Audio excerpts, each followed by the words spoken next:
Tragedi Mei 1998 merupakan sejarah kelam bangsa Indonesia, di mana tragedi itu telah merenggut ribuan nyawa termasuk kekerasan seksual terhadap perempuan. Dan tragedi Mei 1998 merupakan puncak gejolak sosial, ekonomi, dan politik yang mendorong lahirnya era reformasi. Dan tragedi Mei 1998 punya salah satu monumen. Monumennya itu berbentuk simbol berupa jarum dan benang untuk menjahit luka dan harapan, dan menjadi sebuah memorialisasi sejarah bangsa dan sebagai pembelajaran supaya kejadian tersebut tidak kembali terulang di masa depan.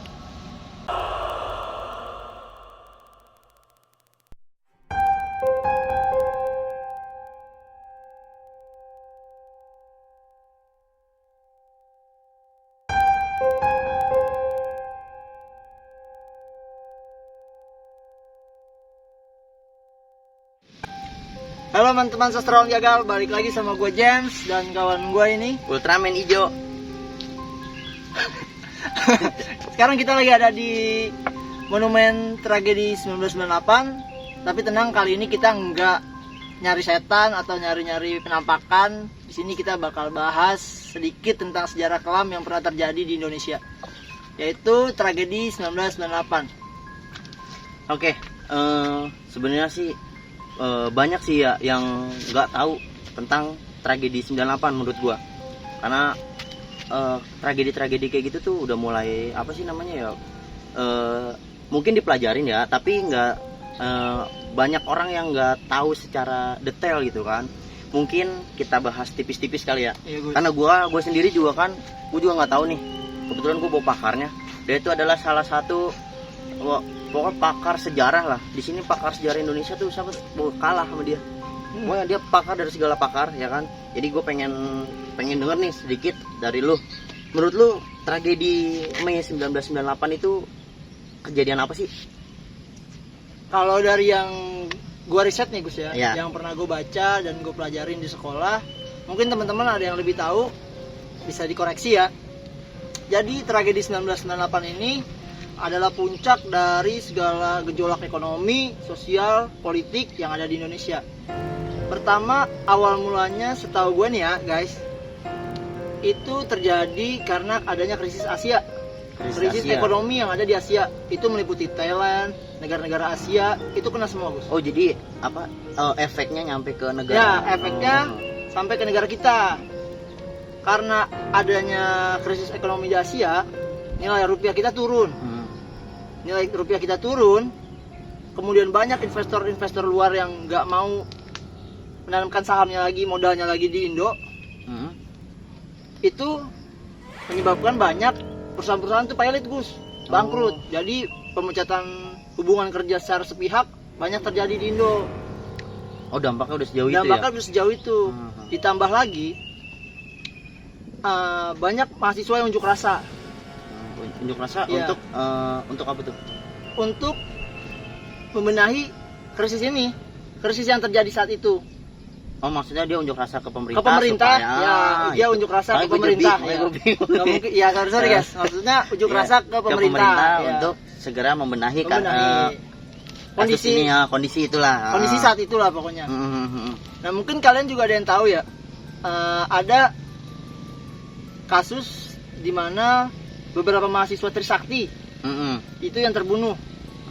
Nah itu salah satu trigger atau pemicu masyarakat ikut turun semua ke jalan. Oh itu awalnya terbunuh gara-gara apa tuh dia? Dia langsung demo apa gimana sih?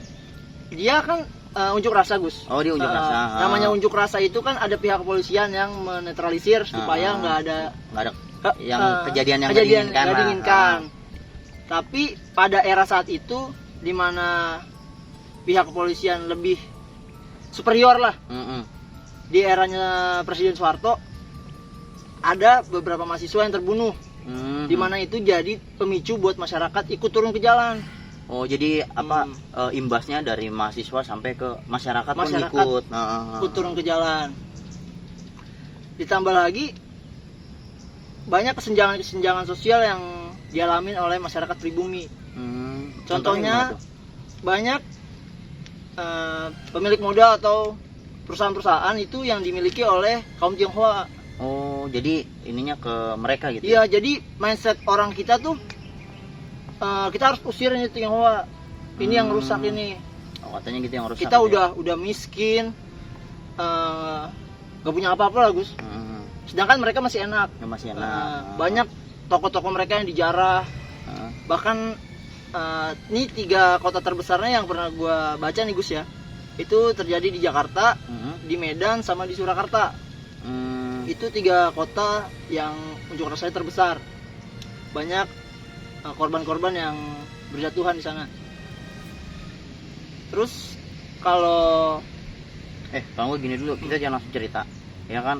Karena ini konsepnya kita emang sharing-sharing ya. Iya. Tapi kan kita nggak tahu nih di sini ada apa aja kan. Gimana kalau kita lihat-lihat dulu nih, ya kan? Oh iya Gus, betul juga tuh. Dan bentuk kita ada bentuk monumennya, terus makam tragedi 98-nya kayak gimana, betul, ya tuh. kan? Kita puterin dulu, kita cek. Nah, nanti abis itu kita lanjut cerita lagi, bener kan?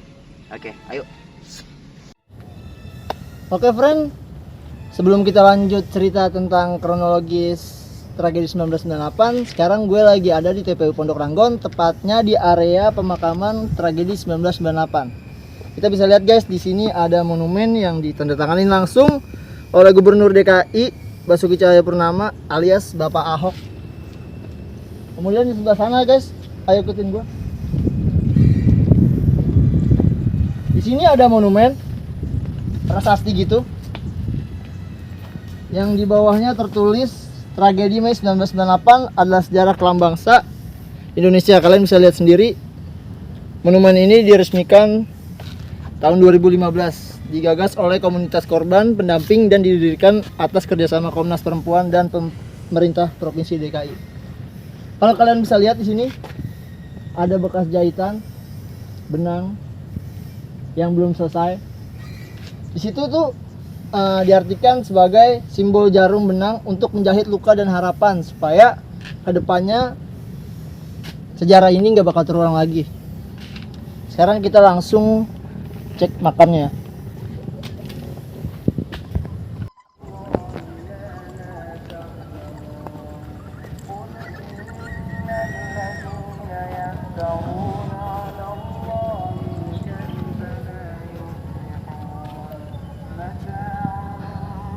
Lah, lu Le, Lalu ngapain di mari?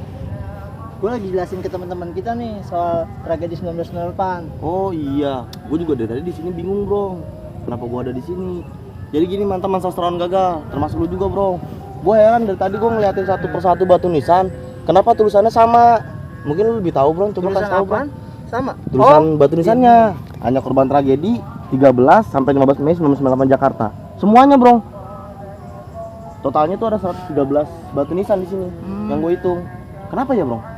Jadi menurut riset yang gue baca nih ya guys, kenapa ini dinamain korban tragedi 13 sampai 15 Maret 1998? Karena ketika pas dikebumikan atau dikuburin, jenazah-jenazah banyak yang nggak dikenalin guys. Ada yang kondisinya hangus dibakar, ada yang kondisinya udah nggak bisa dikenalin. Banyak orang-orang yang nggak bisa nemuin jati dirinya siapa ini. Ini keluarganya juga nggak tahu ini siapa. Jadi atas inisiasi dari komunitas korban tragedi 1998, mereka membuat makam-makam dari korban-korban yang tersisa di rumah sakit. Dibikinlah area ini.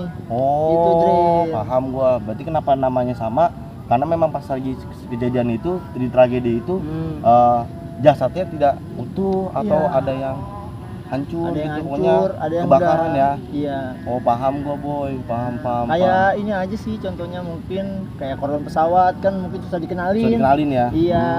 Jadi orang-orang yang keluarganya hilang atau meninggal tapi kita nggak tahu jasadnya di mana. Jadi pihak keluarga bisa berziarah kemari sekaligus mendoakan korban-korban yang lain. Gitu Le. Sekarang gua mau nanya bro sama lu bro. Apa tuh? Jadi mama Ultraman hijaunya kemana? Ya. Jadi Iya ya. lu. Tadi sama gue ya. Ayo kita cari yuk. Apa serem sih? Tiba-tiba dia hilang mama Ultraman hijaunya. Emang dia unik bro. Waduh. Sakti orang itu. Yaudah guys, Kita cari dulu Ultraman hijau yang tadi ya. Ya. Oke, ciao. Nah, itu tadi salah satu contoh pembahasan yang udah dijelasin sih sama teman-teman gua ya kan. Ya jadi kurang lebih kayak gitulah contohnya. Lu kenapa nggak ikut gua? Ada panggilan tadi. Tiba-tiba ada monster sono, gua sebagai Ultraman kan gua harus ke situ. Oke. Ayo kita lanjut. Oke. Lanjut. Tadi sampai mana kita, Gus? Jadi tadi lu habis ngejelasin kenapa makam ini namanya sama semua Iya. terus kan apa tadi sih gue juga lupa lu tadi jelasin apa gue nggak denger kan Oh. gue lagi keluar tadi gue. Iya tadi gue jelasin sama kawan kita si Tile, dia lagi kepo sama ini kenapa namanya sama semua Gus. Ya gue kasih tahu aja kalau misalkan banyak korban yang nggak dikenalin identitasnya kayak gimana, jadi disamaratain aja semuanya. Oh jadi semua nama disamain gitu ya? Ya disamain, jadi pihak-pihak keluarga atau kerabat yang punya kenalan korban di tragedi 1998 itu bisa datang ke sini sekedar untuk ziarah, untuk menghormatin kerabat atau keluarga yang jadi korban lah Gus. Itu Gus. Oke. Terus menurut lo nih kira-kira ada nggak sih kayak yang lu tahu lagi nih dari yang tadi kan ada yang belum dijelasin nih, mungkin lu ada yang tahu lagi lah yang belum lu jelasin nih ke teman-teman lah biar pada tahu gitu. Tragedi 1998 ini Gus, Mm-hmm. itu kalau yang kalian tahu juga itu salah satu pemicu turunnya Presiden Soeharto pada masa itu, Salah satu Iya. gitu. yang digantikan oleh wakilnya Bapak Habibie.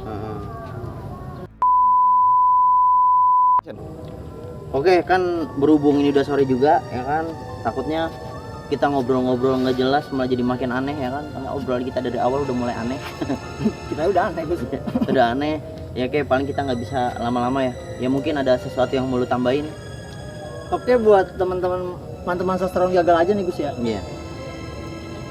Kalau kalian datang ke suatu tempat yang konon katanya serem, katanya berhantu, Ya, kalau pesan dari gua aja nih ya, kalian nggak harus untuk takut. Yang penting kita sopan, kita respect juga sama. Kalau di sini kan kita bahas konteks makam ya, kan orang-orang di sini hidup lebih awal Gus dari kita Gus. ada yang hidup lebih awal. Ya, mereka udah mendahului kita. Seenggaknya kita harus lebih respect. Jadi sopan lah ke Sopan suatu lah, tempat suatu gitu. tempat. Terus juga kita jangan gampang terpengaruh sama omongan orang. Kayak misalkan ini tempat angker ya kan, ini tempat ada cewek berbaju putih, berbaju oranye, berbaju merah, kuning, hijau. Jangan terlalu percaya dulu ya kan. Hal kayak gitu kita harus buktiin dulu. Nah sebenarnya sih takutnya dari hal-hal kayak gitu yang ngebuat sugesti otak orang malah jadi makin kacau ya kan, yang harusnya tempat ini kayak bisa jadi tempat bagus, tempat rekreasi, dibuat dicap jadi tempat serem malah jadi sepi ya kan, kasihan. Soalnya kita nggak tahu kan, bisa aja di situ ada yang lagi nyari nafkah segala macem gara-gara dicap tempat itu serem ya kan. Ya jadi apa sih, jadi ya pokoknya jadi susah lah dia nyari rezeki di situ gitu kan. Karena kan dari beberapa komen kita juga sebelumnya ada yang ngomong katanya, ini datang ke tempat sini serem, datang ke tempat sini serem. Oke, jadi pertanyaan-pertanyaan kayak gitu kita nanti bakal saring, bakal kita ambil sih kayak tempat-tempat yang menurut lu komen itu pada serem, nanti kita buktiin ke situ bahwa di tempat ini itu bener nggak, ada nggak yang kayak yang lu bilang lah gitu kan. Kita buktiin nanti ya. Kita buktiin. Oke, kayaknya udah cukup sampai sini aja ya. Iya sih Gus. Yang terlalu malam-malam juga nggak baik. Lah tungguin.